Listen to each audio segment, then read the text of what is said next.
The gym franchise Anytime Fitness began in the United States way back in 2002. 17 years later, it's a global brand with thousands of branches and over 100 here in the Philippines alone. So what makes the company click, and what's in store for the Filipino health buff? We have here in the studio Anytime Fitness Asia Master Franchisee and CEO Maurice Levine. Well, hello, sir. Thank you for joining us. How are you? How are you? Well, why do people go to the gym? What sets gyms apart from, say, just playing sports and doing other fitness activities? People just have to get well. So they have to make a conscious decision to look after their health.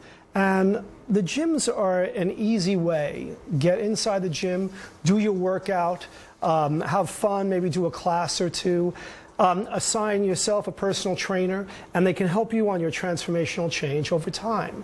So I think more and more now people are recognizing that the new wealth is health. And they're making a conscious decision to change their lifestyle. So here we are, Anytime Fitness, at the forefront of that in the Philippines and globally and throughout Asia. Well, health is wealth. Now, obviously for some people, exercising is almost always a failed New Year's resolution. I know I've tried it a few times myself. I have too. You go a few times at the start of the year, but then you stop going a few sessions in. But now with millions of members, this doesn't seem to be a case for your company. How do you encourage people to come back? Well, I think that one of the challenges for most people is that they find that they have no time. So time is a challenge. And Anytime Fitness is open 24 hours, 7 days a week. We never close. So as far as excuses are concerned, the first thing that people say, I got no time. Right. So, okay, we got that covered. The next thing is that we offer all members access to all gyms. So wherever they are in the Philippines or globally, we have one key fob. And this key accesses all of our 100 gyms in the Philippines and all of our 4,500 gyms around the world. And we also try to make it really comfortable, so we remove the intimidation factor. And all of these things combined create less excuses.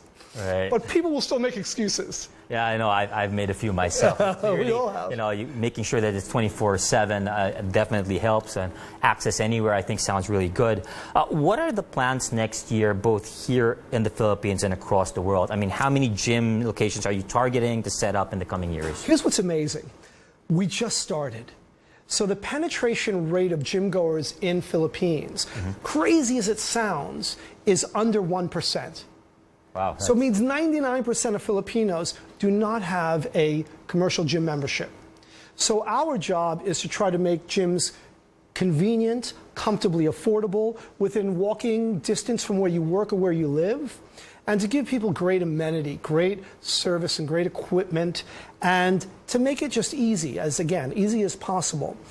In the end, how many gyms can one do in the Philippines? A few years ago, I was hoping for 50. I'm now at 100. I have 150 territories already sold in the Philippines. And that in under 4 years. Wow. Which is unprecedented. Also, I must say, we're a franchise model. So our industry is a fitness industry, but our modality is franchising. So investors, you spoke earlier about investors. Investors are rushing in, and they have no background in the fitness industry. But what we do is we support our franchisees. We empower our franchisees to learn how to help people get to a healthier place. And we have a tagline, you're welcome. We welcome people into the gym, and we welcome investors to support members by creating a beautiful gym, and by servicing members, and by making money on the wellness of members. What a great thing, right? To help members and to make money as a consequence. And so basically, if you were interested in setting up a gym, you could get in touch with Anytime. So before Anytime Fitness, there was no real way for an investor to get himself or herself into a gym. We have Ma's, Pa's, doctors, lawyers. We might even have newscasters coming into our gym and asking if they can invest. And so what we then do is we show them how. And here's the best part.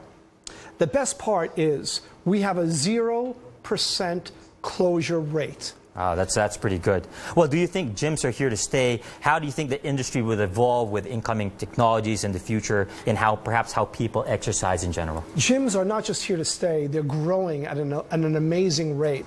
We opened 344 gyms throughout all of Southeast Asia. Excluding Japan, we just opened up 500 gyms. So throughout Southeast Asia now we have over 800 gyms, again, in a very short space of time.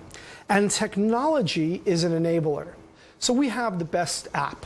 I believe we do. We have something like 700 videos and 1,000 photographs showing people how to work out.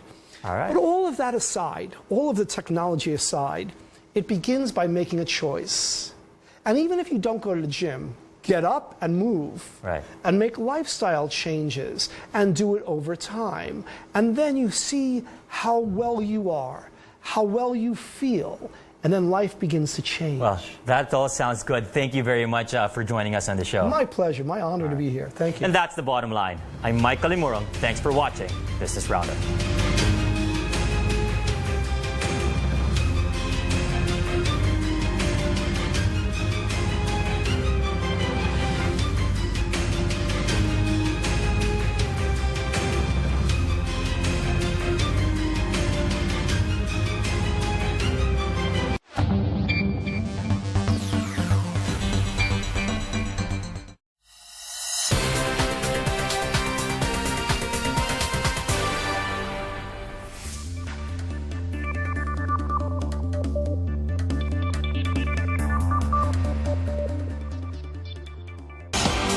The story is making headlines. President Duterte says he is not afraid of China and plans to tackle its claims